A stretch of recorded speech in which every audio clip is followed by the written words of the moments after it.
Okay, hi. I am going to be talking to you today about the block printing fabric. And so here are the things that you're going to need to carve the stamp. So yesterday was about researching, getting online, seeing some examples of what fabric designs were out there. If you haven't checked out the Schoology assignment, there's a PowerPoint there. And then just do some Googling for block printed or hand printed fabric. And then if you have this worksheet, great. But if not, you just need to do some sketches. So in the meeting on Monday, we discussed like layout or pattern. So that's kind of the first thing that you want to figure out if you're still in the drawing phase of this. And just on the back here, I kind of did some doodling. So I'm going to be making a print on a towel for Christmas.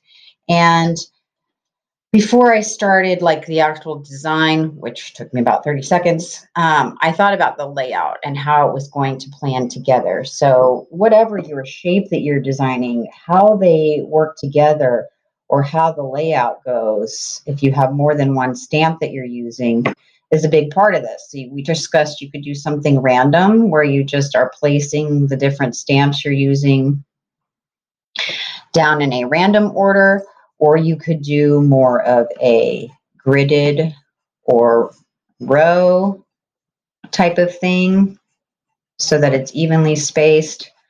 The justified is popular where you're doing like in between like that. Some patterns are designed to be like this. And then there's something new in the middle. Some patterns are designed, the block is drawn in a way that, I'll kind of show you here. When it's matched up and printed, it will create a radial design. So if you're into that, you just need to make sure that it's all kind of coming from a corner, that the corners are interesting, similar to like the repeat pattern that we did in Design and Draw. If your class got to that, sometimes you run out of time, but this will go on to make a repeated pattern, which is cool. So it's time now to work on your actual stamp. So these are the things that you're going to need: your drawing, your printmaking pencil, your perhaps some carbon paper. What's up, sweetheart? Are you taking a video? Want to say hi to everybody? Hi, whoever's watching.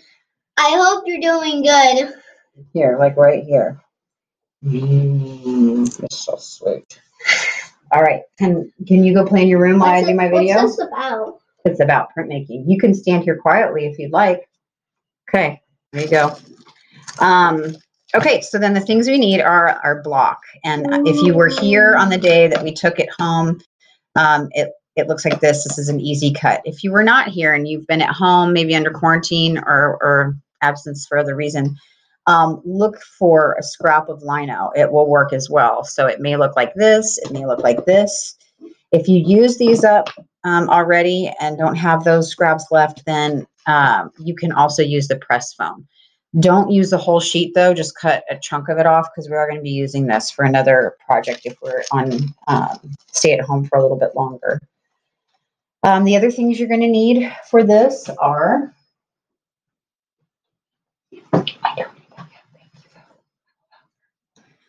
your carving tool.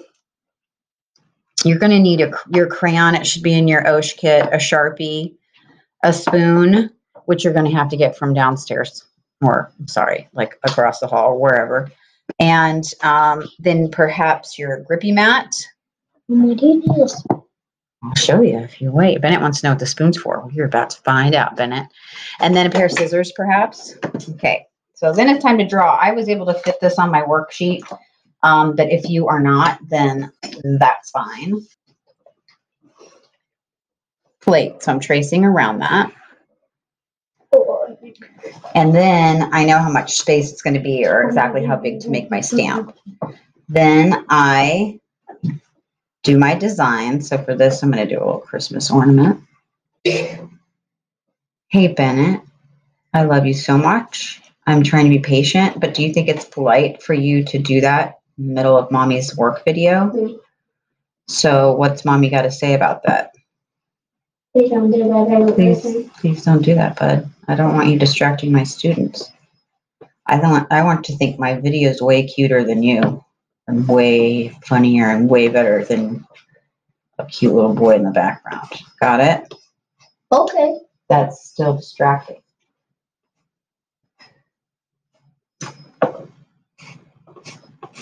Okay, so you get your design drawn, and then the way that I did it worked great was I taped this down to the back. So tape is something you also might want to have, which I just had. So awkward. My first at-home video. All right, Bennett, you ready to see what the spoon's for? You can help me if you want. Okay, so I have it taped so it's not going to budge. I flip it over, and then I take the spoon and I scrub. Oh, yeah. Without tearing the paper. Can you try? Push pretty hard. Now flip it over and use the smooth side, like this. Yeah, push real hard. Oh, use your muscles.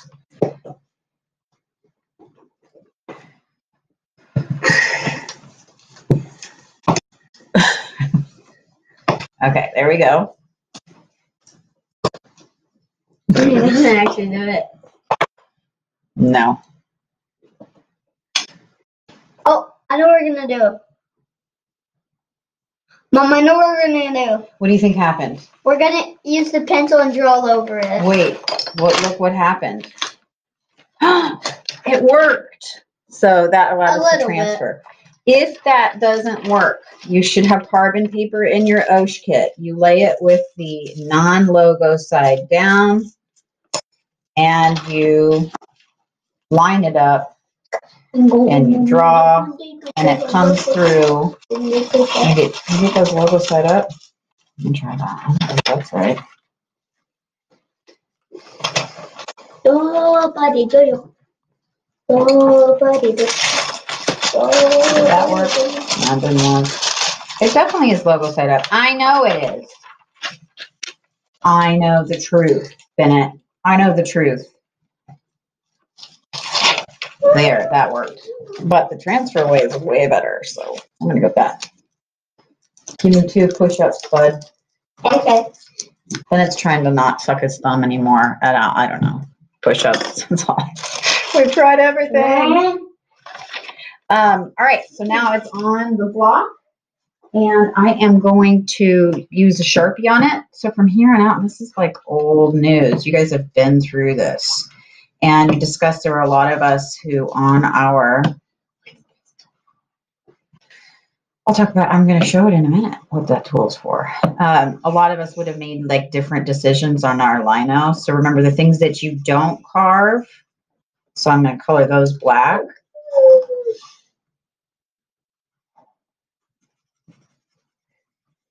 Mommy. Yeah, baby. Are some of your students Japanese? Yes. I might have some students that have parents that are Japanese. Do you want to tell them about your student who's your friend in your class who's Japanese? Guys, if you're wondering if I have a Japanese person in my classroom at Ruston Elementary, yes, I do, and her name's Katone.